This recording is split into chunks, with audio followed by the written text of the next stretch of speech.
नमस्कार दोस्तों, स्वागत है आपका सिविल सर्विस इंस्टीट्यूट के इस यूट्यूब चैनल में।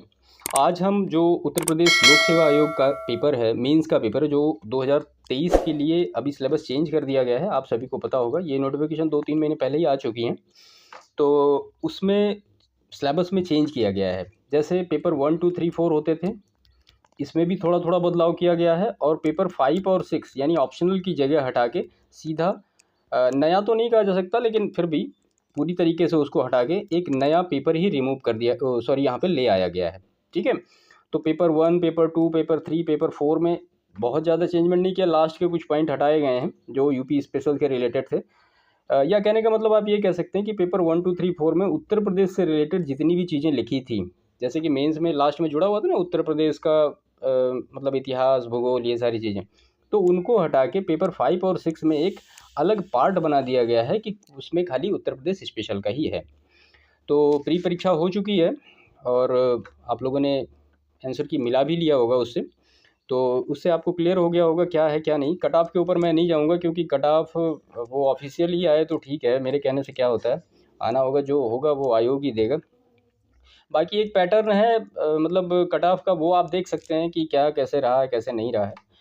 तो बाकी हम यहाँ डिस्कस करते हैं कि जो मेंस का सिलेबस है 2023 के लिए, उसके बारे में। ठीक है। तो 6 पेपर हैं ही हैं। तो सबसे पहले हम सामान्य अध्ययन का जो पेपर 1 है वो लेते हैं। ठीक है। आपको इसके बारे में डिटेल तो खैर पता होगा, लेकिन हम यहाँ पे 1 बाई 1 सारी जो पेपर 1 का कीवर्ड है उसको 1 बाई 1 लेते हैं। चलिए ठीक है, शुरू करते हैं इसको। और हाँ, प्लीज़ चैनल को एक बार सब्सक्राइब कर दीजिए, लाइक कर दीजिए, शेयर कर दीजिए, क्योंकि चैनल वॉच बहुत लोग करते हैं बट सब्सक्राइब नहीं करते हैं। थोड़ा सब्सक्राइब कर देंगे तो बेहतर होगा, प्लीज़। चलिए शुरू करते हैं। सामान्य अध्ययन 1।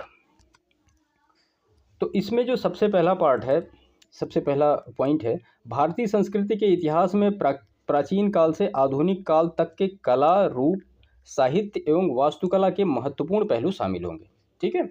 दूसरा जो पार्ट है, आधुनिक भारतीय इतिहास में 1757 से लेकर 1947 ईस्वी तक महत्वपूर्ण घटनाएं, व्यक्तित्व एवं समस्याएं इत्यादि ये लिए जाएंगे। तीसरा जो स्वतंत्रता संग्राम का है, इसके विभिन्न चरण और देश के विभिन्न भागों में इसमें अपना योगदान देने वाले महत्वपूर्ण व्यक्ति और उनका योगदान लिया जाएगा।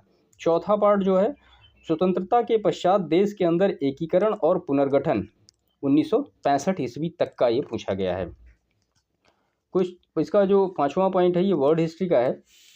विश्व के इतिहास में 18वीं सदी से 20वीं सदी के मध्य तक घटनाएं, जैसे फ्रांसीसी क्रांति 1789, औद्योगिक क्रांति, विश्व युद्ध, राष्ट्रीय सीमाओं का पुनः सीमांकन, उपनिवेशवाद की समाप्ति, राजनीतिक दर्शन शास्त्र जैसे साम्यवाद, पूंजीवाद, समाजवाद, नाजीवाद, फांसीवाद इत्यादि के रूप में, और समाज पर उनके प्रभाव इत्यादि शामिल होंगे। इसका 6 पॉइंट है, भारतीय समाज और संस्कृति की मुख्य विशेषताएं। 7th पॉइंट है, महिला समाज और महिला संगठनों की भूमिका, जनसंख्या तथा संबद्ध समस्याएं, गरीबी और विकासात्मक विषय, शहरीकरण, उनकी समस्याएं और समाधान। 8 पॉइंट है, उदारीकरण, निजीकरण, वैश्वीकरण का अभिप्राय और उनका भारतीय समाज के अर्थव्यवस्था, राज्य व्यवस्था और समाज संरचना पर प्रभाव। 9th पॉइंट है, सामाजिक सशक्तिकरण, सांप्रदायिकता, क्षेत्रवाद और धर्मनिरपेक्षतावाद। 10th पॉइंट है, विश्व के प्रमुख प्राकृतिक संसाधनों का वितरण, जल, मिट्टियाँ एवं वन, दक्षिण एवं दक्षिण पूर्व एशिया में भारत के विशेष संदर्भ में। ठीक है। तो यहाँ तक तो ये हिस्ट्री था पूरा। हिस्ट्री क्या, थोड़ा आईआर भी इसमें आ गया था, सोशल इशू, और इधर हिस्ट्री। अब इसके बाद ये जियोग्राफी पूरा शुरू हो रहा है। ठीक है। 11th पॉइंट है, भौतिक भूगोल की प्रमुख विशेषताएं, भूकंप, सुनामी, ज्वालामुखी क्रियाएं, चक्रवात, समुद्री जलधाराएं, पवन एवं हिम सरिताएं। 12th पॉइंट है, भारत के सामुद्रिक संसाधन एवं उनकी संभाव्यता। 3rd पॉइंट है, मानव प्रवास, विश्व की शरणार्थी समस्याएं, भारत उपमहाद्वीप के संदर्भ में। 14th पॉइंट है, सीमांत एवं सीमाएं, भारतीय उपमहाद्वीप के संदर्भ में। 15th पॉइंट है, जनसंख्या एवं अधिवास, प्रकार एवं प्रतिरूप, नगरीकरण, स्मार्ट नगर एवं स्मार्ट ग्राम। तो ये पूरा जो चैप्टर है वो पेपर 1 का है, जीएस पेपर 1 का ये पूरा टॉपिक है, जिसमें हिस्ट्री है और जियोग्राफी है मेनली, और थोड़ा सा सोशल इश्यू के कुछ पार्ट डाले गए हैं। तो ये पहले भी पेपर होता था, इसमें कोई बदलाव नहीं किया गया है। हाँ, नीचे के 2-3 पॉइंट थे जो उत्तर प्रदेश स्पेशल थे, जैसे उत्तर प्रदेश की जियोग्राफी इसी में जुड़ी थी, उत्तर प्रदेश की हिस्ट्री यहीं पे जुड़ी थी, तो इनको हटा के अब वो पेपर 5-6 में कंसिडर किया गया है, उसको अभी हम आगे देखेंगे। चलिए हम आते हैं क्वेश्चन जो जीएस पेपर 2 है, सामान्य अध्ययन का पेपर 2। पहला इसमें है भारतीय संविधान, ऐतिहासिक आधार, विकास विशेषताएं, संशोधन, महत्वपूर्ण प्रावधान तथा आधारभूत संरचना, संविधान के आधारभूत प्रावधानों के विकास में उच्चतम न्यायालय की भूमिका। दूसरा है संघ एवं राज्यों के कार्य तथा उत्तरदायित्व, संघीय ढांचे से संबंधित विषय एवं चुनौतियां, स्थानीय स्तर पर शक्तियां और वित्त का हस्तांतरण और उनकी चुनौतियां। तीसरा पॉइंट है केंद्र राज्य वित्तीय संबंधों में वित्त आयोग की भूमिका। चौथा पॉइंट है शक्तियों का पृथक्करण, विवाद निवारण तंत्र तथा संस्थाएं, वैकल्पिक विवाद निवारण तंत्रों का उदय एवं उनका प्रयोग। पांचवा पॉइंट है भारतीय संवैधानिक योजना के अन्य प्रमुख लोकतांत्रिक देशों के साथ तुलना। 6 पॉइंट है संसद और राज्य विधायिका, संरचना, कार्य संचालन, शक्तियां एवं विशेषाधिकार तथा संबंधित विषय। 7 पॉइंट इसका है कार्यपालिका और न्यायपालिका की संरचना, संगठन और कार्य, सरकार के मंत्रालय एवं विभाग प्रभावक समूह और औपचारिक अनौपचारिक संघ तथा शासन प्रणाली में उनकी भूमिका, जनहित याचिका PIL। 8 पॉइंट है जन प्रतिनिधित्व अधिनियम की मुख्य विशेषताएं। 9 पॉइंट है विभिन्न संवैधानिक पदों पर नियुक्ति, शक्तियां, कार्य तथा उनके उत्तरदायित्व। 10 पॉइंट है सांविधिक, विनियामक और विभिन्न अर्ध न्यायिक निकाय, नीति आयोग समेत उनकी विशेषताएं एवं कार्यभाग। 11 पॉइंट है सरकारी नीतियों और विभिन्न क्षेत्रों में विकास के लिए हस्तक्षेप, उनके अभिकल्पन तथा कार्यान्वयन के मुद्दे एवं सूचना संचार प्रौद्योगिकी ICT से रिलेटेड चीज़ें पूछी जाएंगी। 12 पॉइंट है विकास प्रक्रियाएं, जिसमें गैर सरकारी संगठनों की भूमिका, स्वयं सहायता समूह, विभिन्न समूह एवं संघ, अभिदाता, सहायतार्थ संस्थाएं, संस्थागत एवं अन्य अंशधारक। 13 पॉइंट है केंद्र एवं राज्य द्वारा जनसंख्या के अति संवेदनशील वर्गों के लिए कल्याणकारी योजनाएं और इन योजनाओं का कार्य निष्पादन, इन अति संवेदनशील वर्गों की रक्षा एवं बेहतरी के लिए गठित तंत्र, विधि, संस्थान और निकाय। इसका 14 पॉइंट है स्वास्थ्य, शिक्षा, मानव संसाधन से संबंधित सामाजिक क्षेत्र, सेवाओं के विकास एवं प्रबंधन से संबंधित विषय। 15 पॉइंट है गरीबी और भूख से संबंधित विषय एवं राजनीतिक व्यवस्था के लिए इनका निहितार्थ। 16 पॉइंट है शासन व्यवस्था, पारदर्शिता और जवाबदेही के महत्वपूर्ण पक्ष, ई-गवर्नेंस, अनुप्रयोग मॉडल सफलताएं, सीमाएं और संभावनाएं, नागरिक चार्टर, पारदर्शिता एवं जवाबदेही और संस्थागत व अन्य उपाय। 17 पॉइंट है लोकतंत्र की उभरती हुई प्रवृत्तियों के संदर्भ में सिविल सेवाओं की भूमिका। 18 पॉइंट है भारत एवं अपने पड़ोसी देशों से उसके संबंध। 19 पॉइंट है द्विपक्षीय, क्षेत्रीय और वैश्विक समूह और भारत से संबंधित और अथवा भारत के हितों को प्रभावित करने वाले करार। 20 पॉइंट है भारत के हितों एवं अप्रवासी भारतीयों पर विकसित तथा विकासशील देशों की नीतियों तथा राजनीति का प्रभाव। 21 पॉइंट है महत्वपूर्ण अंतर्राष्ट्रीय संस्थाएं और मंच और उनकी संरचनाएं, अधिदेश और उनका कार्यभाग। इसका लास्ट पॉइंट है क्षेत्रीय, राष्ट्रीय और अंतर्राष्ट्रीय महत्व की समसामयिक घटनाएं। तो सेकंड पेपर में भी ऐसे यूपी की जो पॉलिटिक्स थी उसको यहाँ पे जोड़ा गया था, तो इसको भी यहाँ से हटा दिया गया। तो ये आपका सेकंड पेपर है जीएस पेपर 2। हम देखते हैं जीएस पेपर 3 क्या है। जीएस पेपर 3 है पहला भारत के आर्थिक नियोजन, उद्देश्य एवं उपलब्धियां, नीति आयोग की भूमिका, सतत विकास के लक्ष्य SDG। ठीक है, उसके बाद है दूसरा इसमें है गरीबी के मुद्दे, बेरोजगारी, सामाजिक न्याय एवं समावेशी विकास। तीसरा है सरकार के बजट के अवयव तथा वित्तीय प्रणाली। चौथा है प्रमुख फसलें, विभिन्न प्रकार की सिंचाई विधि एवं सिंचाई प्रणाली, कृषि उत्पादन का भंडारण, ढुलाई एवं विपणन, किसानों की सहायता हेतु तकनीकी। 5वां पॉइंट है अप्रत्यक्ष एवं प्रत्यक्ष कृषि अनुदान तथा न्यूनतम समर्थन मूल्य से जुड़े मुद्दे, सार्वजनिक वितरण प्रणाली, उद्देश्य, क्रियान्वयन, परिसीमाएं, सुदृढ़ीकरण, खाद्य सुरक्षा एवं बफर भंडार, कृषि में तकनीकी अभियान। 6 पॉइंट है भारत के खाद्य प्रसंस्करण व संबंधित उद्योग, कार्य क्षेत्र एवं महत्व, स्थान निर्धारण, ऊर्ध्व व अधो प्रवाह आवश्यकताएं, आपूर्ति श्रृंखला प्रबंधन। 7वां पॉइंट है भारत में स्वतंत्रता के पश्चात भूमि सुधार, इसका 8वां पॉइंट है भारत में वैश्वीकरण तथा उदारीकरण के प्रभाव, औद्योगिक नीति के परिवर्तन तथा इनके औद्योगिक विकास पर प्रभाव क्या है। 9वां पॉइंट है आधारभूत संरचना, इसमें ऊर्जा, बंदरगाह, सड़क, विमानपत्तन, रेलवे इत्यादि। 10वां पॉइंट फिर ये साइंस एंड टेक आ गया, इसमें विज्ञान प्रौद्योगिकी विकास एवं राष्ट्रीय सुरक्षा में भारत की विज्ञान एवं प्रौद्योगिकी नीति का दैनिक जीवन में अनुप्रयोग। 11th है विज्ञान एवं प्रौद्योगिकी में भारतीयों की उपलब्धि, प्रौद्योगिकी का स्वदेशीकरण, नवीन प्रौद्योगिकियों का विकास, प्रौद्योगिकी का हस्तांतरण, द्वि अनुप्रयोगी एवं तकनीकी उपयोगी प्रौद्योगिकियां।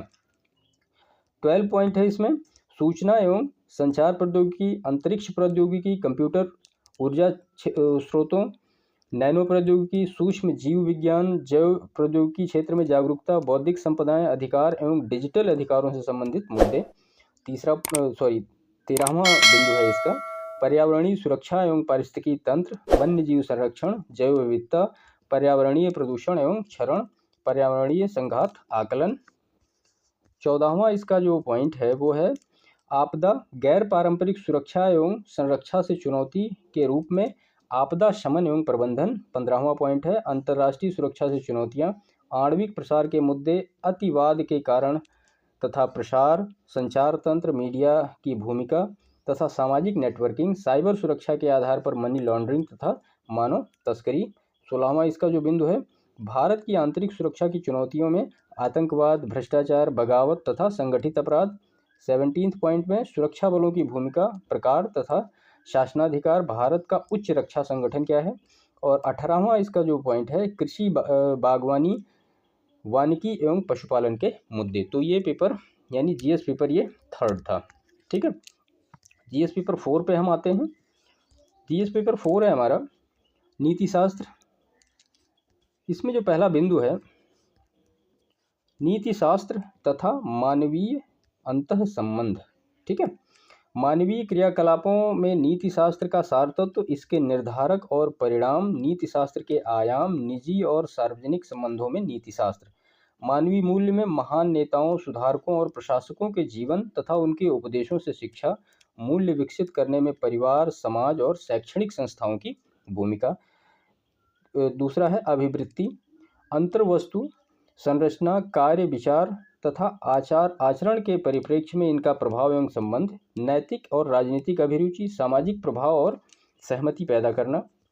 तीसरा इसका जो बिंदु है वो सिविल सेवा के लिए अभिरुचि तथा बुनियादी मूल्य, सत्यनिष्ठा, निष्पक्षता तथा गैर तरफदारी, वस्तुनिष्ठता, सार्वजनिक सेवा के प्रति समर्पण भाव, कमजोर वर्गों के प्रति सहानुभूति और सहिष्णुता तथा करुणा।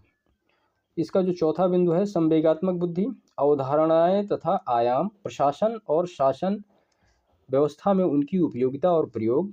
5वां बिंदु है भारत तथा विश्व के नैतिक विचारकों तथा दार्शनिकों का योगदान। 6वां बिंदु है लोक प्रशासन में लोक सिविल मूल्य तथा नीति शास्त्र, स्थिति तथा समस्याएं, सरकारी तथा निजी संस्थानों में नैतिक सरोकार की दुविधाएं, नैतिक मार्गदर्शन के स्रोतों के रूप में विधि, नियम, नियमन तथा अंतरात्मा, जवाबदेही तथा नैतिक शासन व्यवस्था में नैतिक मूल्यों का सुदृढ़ीकरण, अंतर्राष्ट्रीय संबंधों तथा निधि व्यवस्था फंडिंग में नैतिक मुद्दे, कारपोरेट शासन व्यवस्था। इसका जो 7वां बिंदु है शासन व्यवस्था में ईमानदारी, लोक सेवा की अवधारणा, शासन व्यवस्था में ईमानदारी का दार्शनिक आधार, सरकार की सूचना का आदान प्रदान और पारदर्शिता, सूचना का अधिकार, नीतिपरक आचार संहिता, आचरण संहिता, नागरिक घोषणा पत्र, कार्य संस्कृति, सेवा प्रदान करने की गुणवत्ता, लोक निधि का उपयोग और भ्रष्टाचार की चुनौतियां। इसका जो आखिरी बिंदु है 8वां उपयुक्त विषय पर केस स्टडी आपको देखनी पड़ेगी, जितने भी टॉपिक यहाँ पे हैं उसकी सबकी केस स्टडी होगी। तो ये था आपका जीएस पेपर 4। अभी तक का तो जो पेपर था वो लगभग पिछले साल से होता ही रहता था, उसमें कोई वो नहीं है। हाँ, अब इसके बाद जो जीएस पेपर 5 बनाया गया है ये थोड़ा सा इम्पॉर्टेंट है यहाँ पे देखने के लिए। ठीक है, जीएस पेपर 5 में पहला बिंदु है उत्तर प्रदेश का इतिहास, सभ्यता, संस्कृति एवं प्राचीन नगर। दूसरा बिंदु है उत्तर प्रदेश की वास्तुकला, उसकी महत्ता एवं रखरखाव, संग्रहालय, अभिलेखागार एवं पुरातत्व। तीसरा बिंदु है भारत के स्वतंत्रता संग्राम में 1857 से पहले एवं बाद में उत्तर प्रदेश का योगदान। चौथा है उत्तर प्रदेश के सुविख्यात स्वतंत्रता सेनानी एवं व्यक्तित्व। 5वां है उत्तर प्रदेश के ग्रामीण, शहरी एवं जनजातीय मुद्दे। सामाजिक संरचनाएं, त्यौहार, मेले, संगीत, लोक नृत्य, भाषा एवं साहित्य, बोली, सामाजिक प्रथाएं एवं पर्यटन। छठा बिंदु, उत्तर प्रदेश की राज्य व्यवस्था में शासन प्रणाली, राज्यपाल, मुख्यमंत्री, मंत्रिपरिषद, विधानसभा, विधान परिषद, केंद्र राज्य संबंध। सातवां बिंदु, उत्तर प्रदेश में लोक सेवाएं, लोक सेवा आयोग, लेखा परीक्षक, महान्यायवादी, उच्च न्यायालय एवं उसका अधिकार क्षेत्र। आठवां बिंदु इसका है उत्तर प्रदेश के विशेष राज्य चयन मानदंड, राजभाषा, संचित निधि एवं आकस्मिक निधि, राजनीतिक दल एवं राज्य निर्वाचन आयोग। नौवां बिंदु है उत्तर प्रदेश में स्थानीय स्वशासन, शहरी एवं पंचायती राज, लोक नीति, अधिकार संबंधी मुद्दे। 10वां बिंदु है उत्तर प्रदेश सुशासन, भ्रष्टाचार निवारण, Lokayukta, citizen charter, e governance, सूचना का अधिकार, समाधान योजना। 11वां बिंदु है उत्तर प्रदेश में भूमि सुधार एवं इनका प्रभाव। 12वां बिंदु है उत्तर प्रदेश में सुरक्षा से जुड़े मुद्दे जैसे कि उग्रवाद के प्रसार एवं विकास के बीच संबंध। और दूसरा है बाह्य राज्य एवं अंतर्राज्यीय सक्रियकों को आंतरिक सुरक्षा के लिए चुनौतियां पैदा करने में संचार, नेटवर्क, मीडिया और सोशल नेटवर्किंग साइट्स की भूमिका। तीसरा इसका बिंदु है साइबर सुरक्षा के बुनियादी नियम, काले धन को वैध बनाना एवं इसकी रोकथाम। चौथा बिंदु इसका है विभिन्न सुरक्षा बल एवं एजेंसियों और उनके शासनादेश, अधिकार पत्र। पांचवा बिंदु इसका है सीमावर्ती क्षेत्रों में सुरक्षा चुनौतियां और उनका प्रबंधन, संगठित अपराधों का आतंकवाद से संबंध। तो 13वां इसका जो बिंदु है, अभी तक ये उसके मिड पॉइंट थे। उत्तर प्रदेश में कानून व्यवस्था एवं नागरिक अधिकार सुरक्षा। 14वां बिंदु उत्तर प्रदेश में स्वास्थ्य एवं चिकित्सकीय मुद्दे। 15वां बिंदु उत्तर प्रदेश में शिक्षा प्रणाली। 16वां बिंदु है इसका भारत के विकास में उत्तर प्रदेश की भूमिका। 17वां प्रदेश है उत्तर प्रदेश की समसामयिक घटनाएं। 18वां बिंदु है जल शक्ति मिशन एवं अन्य केंद्रीय योजनाओं एवं उनका क्रियान्वयन। 19वां बिंदु है उत्तर प्रदेश के गैर सरकारी संगठन, मुद्दे, योगदान और प्रभाव। और 20वां बिंदु इसका है उत्तर प्रदेश के पर्यटन मुद्दे और संभावनाएं। और इसका जो आखिरी बिंदु है उत्तर प्रदेश के विभिन्न क्षेत्रों में नवाचार, इसके मुद्दे एवं इसका समाज में रोजगार और सामाजिक आर्थिक विकास पर प्रभाव। तो ये पेपर 5 था। पेपर 6 है हमारा। पहला इसका बिंदु है उत्तर प्रदेश का आर्थिक परिदृश्य में अर्थव्यवस्था एवं राज्य के बजट की मुख्य विशेषता, बुनियादी ढांचा एवं भौतिक संसाधनों का महत्व। दूसरा बिंदु है उत्तर प्रदेश का व्यापार, वाणिज्य एवं उद्योग। तीसरा बिंदु है उत्तर प्रदेश सरकार की लोक कल्याणकारी योजनाएं, परियोजनाएं एवं नियोजित विकास, मानव संसाधन एवं कौशल विकास। चौथा बिंदु है उत्तर प्रदेश में निवेश, मुद्दे एवं प्रभाव। पांचवा बिंदु है उत्तर प्रदेश की लोक वित्त एवं राजकोषीय नीति, कर एवं आर्थिक सुधार, एक जिला एक उत्पाद नीति। छठा बिंदु है उत्तर प्रदेश में नवीकरणीय ऊर्जा और गैर नवीकरणीय ऊर्जा संसाधनों की योजना एवं प्रबंधन। सातवां बिंदु है उत्तर प्रदेश की जननांकीय जनसंख्या एवं जनगणना। आठवां बिंदु है उत्तर प्रदेश में कृषि का व्यवसायीकरण एवं कृषि फसलों का उत्पादन। नवां बिंदु है उत्तर प्रदेश की नवीन वानिकी नीति। इसका जो 10वां बिंदु है उत्तर प्रदेश की कृषि एवं सामाजिक वानिकी। और 11वां बिंदु इसका है उत्तर प्रदेश में कृषि विविधता, कृषि की समस्याएं एवं उनका समाधान। 12वां बिंदु है उत्तर प्रदेश के विभिन्न क्षेत्रों में विकासीय सूचकांक।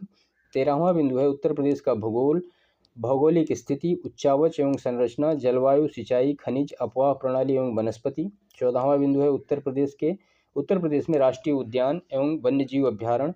15वां बिंदु है उत्तर प्रदेश में परिवहन तंत्र। 16वां बिंदु है उत्तर प्रदेश में औद्योगिक विकास, शक्ति संसाधन एवं अधोसंरचना। इसका 17वां जो बिंदु है उत्तर प्रदेश में प्रदूषण एवं पर्यावरण के मुद्दे, प्रदूषण नियंत्रण परिषद एवं इसके कार्य। 18वां बिंदु है उत्तर प्रदेश के प्राकृतिक संसाधन, मृदा, जल, वायु, वन, घास, मैदान, आर्द्रभूमि। 19वां बिंदु है उत्तर प्रदेश के जलवायु परिवर्तन एवं मौसम पूर्वानुमान से संबंधित मुद्दे। 20वां बिंदु है उत्तर प्रदेश के संदर्भ में अधिवास, पारिस्थितिकी तंत्र, संरचना एवं कार्य, समायोजन, जीव जंतु एवं वनस्पतियाँ। 21वां बिंदु है उत्तर प्रदेश में विज्ञान एवं तकनीक के मुद्दे, प्रसार एवं प्रयत्न। 22वां बिंदु है उत्तर प्रदेश में मत्स्य, अंगूर, रेशम, फूल, बागवानी एवं पौध उत्पादन तथा उत्तर प्रदेश के विकास में इनका प्रभाव। और इसका आखिरी बिंदु है 23वां उत्तर प्रदेश के विकास में सार्वजनिक एवं निजी साझेदारी को प्रोत्साहित करना। तो ये पूरा जीएस पेपर 1 से लेके जीएस पेपर 6 तक का पूरा कंप्लीट सिलेबस था। देखिए, आप प्री की तैयारी कर रहे हैं तो आपको सबसे पहले मेंस का सिलेबस देखना चाहिए, ठीक है। प्री का सिलेबस एक अलग चीज़ है, क्योंकि मैंने देखा है एटलीस्ट 70 या 80% स्टूडेंट के आसपास वो खाली प्री का सिलेबस देख के प्री की तैयारी करते हैं। और जब मान लिया भाई वैसे तो निकलता नहीं है, लेकिन अगर हो सकता है किसी का प्री निकल भी गया तो आप 4 महीने में क्या पढ़ लेंगे बताइए? ये इतनी सारी चीज़ें आप पढ़ पाएंगे? नहीं पढ़ पाएंगे। तो अगर आपको पीसीएस की तैयारी करनी है, कोई भी पीसीएस हो, यूपी पीसीएस हो, बीपीएससी हो या यूपीएससी हो, चाहे जो हो, तो सबसे पहले आप उसके मेंस का सिलेबस देखिए, उसको तैयार करने के लिए अपनी एक रणनीति बनाइए, और जब आपकी ये पूरी रणनीति बन जाएगी, आप उसको एक बार तैयार कर लीजिए, तो आप पाएंगे कि आपका 50% प्री का सिलेबस ऑटोमेटिक कंप्लीट हो जाएगा। ठीक है, तो ये पूरा सिलेबस मैंने इसलिए पढ़ा है अभी, क्योंकि नॉर्मली हम लोग सिलेबस पढ़ते नहीं हैं, बस हाँ देख लिया हो गया ठीक है। तो ऐसी चीज़ें नहीं होनी चाहिए। अगर आप रियली में तैयारी करना चाहते हैं, सही में तैयारी करना चाहते हैं, तो आप सबसे पहले मेंस का सिलेबस देखिए, उसको स्टडी करिए, आप क्या जानते हैं क्या नहीं जानते हैं, तो वो सारी चीज़ें करिए। ठीक है, अब हम आते हैं पेपर के एनालिसिस के ऊपर कि पेपर कैसा है, क्या ऑप्शनल हटाना ठीक रहा या नहीं रहा। देखिए, कुल मिला के ये कहा जाए, उत्तर प्रदेश अगर राज्य लोक सेवा आयोग का पेपर हो रहा है तो उसमें यूपी स्पेशल का इतना वेटेज आ गया है, तो ये बहुत ही अच्छा कदम है आयोग का, जिससे कि उत्तर प्रदेश के जो लोग होंगे वो ख़ास तौर पे उसमें सफल होने की उनकी संभावना ज़्यादा होगी यहाँ पे, क्योंकि जो यूपी स्पेशल पढ़ेगा वो उत्तर प्रदेश लोक सेवा आयोग में सफल होगा। तो मैं ये नहीं कहता हूँ कि मतलब अगर कोई अनदर स्टेट का है उसको भी यूपी स्पेशल की अच्छी खासी नॉलेज है तो वो भी सेलेक्ट होगा, कोई बड़ी बात नहीं है। लेकिन यूपी स्टेट की परीक्षा है तो यूपी स्पेशल उसमें होना ज़रूरी है। किसी भी स्टेट की परीक्षा हो तो वहाँ का एक स्पेशली नॉलेज जो अधिकारी हो या जो भी हो तो उनको पता होना चाहिए। तो ये सिलेबस एक बहुत ही अच्छा और सराहनीय कदम है आयोग का, जो इस तरह से उन्होंने सिलेबस किया। अब दूसरी बात, अगर हम प्रिपरेशन की इसकी करें तो देखिए, यूपी सिलेबस जो स्पेशल था वो ऑलरेडी सिलेबस में मेंशन था, प्री में भी है मेंस में भी है। इसमें कर इतना दिया गया है, आप देखिए जब प्री का पेपर देते हैं तभी आप इसको पढ़ते हैं, ये सारी चीज़ें आप पढ़ के जाते हैं प्री में। बस आपको इतना करना है, थोड़ा सा इसको ब्रॉड लेवल पे पढ़ना है, आपकी आंसर राइटिंग अच्छी होनी चाहिए, और थोड़ा सा आपको और भी फैक्ट कलेक्ट करने पड़ेंगे स्टेट से रिलेटेड, तो वो सारी चीज़ें कवर हो जाते हैं नेक्स्ट वीडियो में। और इस चैनल को प्लीज़ लाइक करिए, शेयर करिए, सब्सक्राइब करिए। धन्यवाद।